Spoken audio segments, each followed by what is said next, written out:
আজকে এই ছবিটা দেখে মুগ্ধ। একটা স্টার্টিংই বলে দেয় সিনেমার শুরুটা এত সুন্দর ছিল। এবং আমি আবারও বলতে চাই, আমাদের একজন সাকিব খান আছে, এটা সত্যি। তুফানে যেমন ও একটি ক্যারেক্টার করেছিল, এইখানেও দেখলাম একটা ডিফারেন্ট একটা ক্যারেক্টার করলো এবং একটার পর একটা ভালো কাজ করছে। এবং রাফি অনেক সুন্দর কাজ করছে। এখানে যে সুমন আনোয়ার আছে, ও যে সবাইকে নিয়ে একটি চমৎকার একটা টিম তৈরি করে কাজ করে রাফি। আমি ধন্যবাদ দিব আমাদের প্রডিউসার শাহরিয়ার সাকিবকে, রায়হান রাফিকে এবং সর্বোপরি সবাইকে। এখানে আফজাল হোসেন কি অসাধারণ অভিনয় করেছেন সবাই।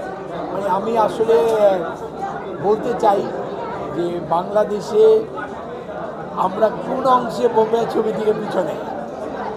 আজকে যখন সাকিবের যে অভিনয়টা আমরা দেখলাম, কি দারুণ চমৎকার। আসলে দর্শকদেরকে আমি বলবো, একটা কথা বলি শেষ করি, সেটা হচ্ছে ছবিটা পাইরেসি হয়ে গেছে। যারা ছবিটি মোবাইলে বা অন্য কোনো অ্যাপসে দেখছেন, প্লিজ ডোন্ট এটা দেখেন না, ছবিটা সিনেমা হলে দেখেন।